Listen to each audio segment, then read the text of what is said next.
Hello and welcome to a new edition of Lantern Sports Now. Let's take a look at what's been happening in Buckeye sports this week.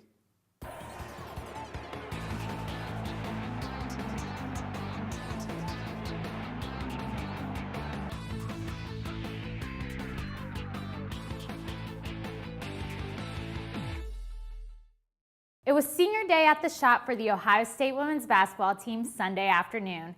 Seniors Stephanie Bavanga, Lene Harper, Alexa Hart, Asia Doss, and Kelsey Mitchell were all honored prior to their game against Purdue. The seniors ended the day with a 73-60 win over the Boilermakers, tying Maryland for the #1 spot in the Big Ten at 11-3. Senior guard Kelsey Mitchell led the Buckeyes with 26 points and had a season high of 8 rebounds. Ohio State took an early lead with a 10-0 run and finished the first half up by 3 points. Purdue gained its first lead of the game 2 minutes into the third quarter, but it didn't last long as the Buckeyes quickly responded with another 10-0 run. Ohio State would carry the momentum into the fourth quarter, outscoring the Boilermakers by 5 points. Senior forward Stephanie Mavunga finished the game with 15 points and 12 rebounds. The Buckeyes shot 43.9% from the field and was 5 for 18 from the three-point range. We had really good practices leading up to this game, and we had a sense of urgency. We had great effort, great focus, and so I thought we played really hard today overall. The seniors play their last game at the shop Wednesday night at 7 p.m. against Northwestern. Tuesday night was senior night for the men's basketball team as well, as the Buckeyes welcomed the Rutgers Scarlet Knights. Rutgers jumped out to a very early lead, but the Buckeyes would go up in the first half and never look back. Senior guard Cam Williams gave Ohio State an early boost, coming out 3 for 3 from deep and ending the game with 13 points. Junior guard C.J. Jackson led the team in scoring with 18 points as the Buckeyes cruised past the Scarlet Knights 79-52. After the games, emotions for the senior class began to boil all over as seniors Williams, Jae'Sean Tate, Andrew Dockich, and graduate Kata Bates-Diop faced the crowd for the final time at Value City Arena. We're family. You guys pick me up almost every day. I get a text from one of y'all. And just having that support cast that y'all care about me and y'all think about me, man. It's great.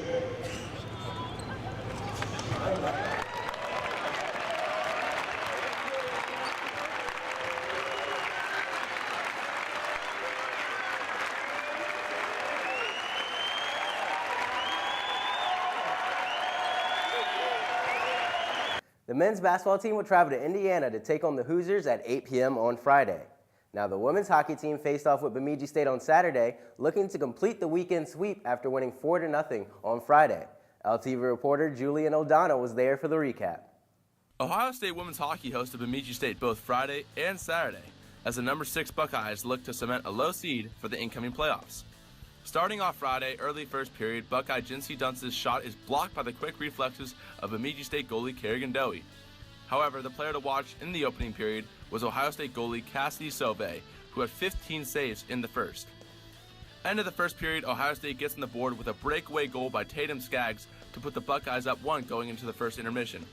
Early second period, it's Skaggs again for the Bucks as she flicks the puck through the goalie, putting Ohio State up 2-0. Third period, more of the same as Juliana Iafallo skates through the defense, putting the puck past Dowie for the 3-0 lead. Iafallo would score again later in the period on an empty net. Yet the true factor in Friday's game was Sauvé, as she recorded a program record 38 saves and did not allow a single goal. Ohio State wins Friday's matchup 4-0 behind a dominating performance by Sauvé. Fast forward to the second period of Saturday's game as Ohio State's Maddie Field puts the puck into the back of the net after a deflection to put the Buckeyes up 1. Yet Bemidji State bounces back same period. Alexis Joyce scores off a deflection, tying the game at 1. Third period now, over 5 minutes into the period, Bemidji State on the power play as Jackie Costa puts in the puck after bouncing off Sauvé to give Bemidji the 2-1 lead. Ohio State would not be able to overcome the deficit as Bemidji State goalie Kerrigan Dowie had an impressive 15 saves in the third period to combat an aggressive Ohio State attack. Bemidji State holds on to win 2-1. Welcome to LTV's Recruiting Spotlight. I am Brendan Casera, and I am here to give you information on Ohio State football recruiting. This week's spotlight is on Nicholas Petit-Frere.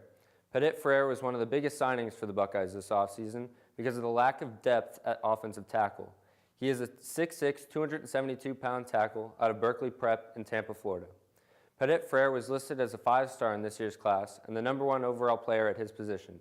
He garnered a lot of attention and received his first offer as a freshman from the Michigan Wolverines. He is a guy with high energy but could put on some more muscle. Petit-Frere visited Columbus on February 2nd and committed 5 days later on National Signing Day. He helped solidify the #2 recruiting class in the nation and will look to have an impact on the team's success at the start of next season. That's all we have for you for this week on Lantern Sports Now. Be sure to like us on Facebook and follow us on Snapchat and Twitter. Thanks for tuning in, and we'll see you next week.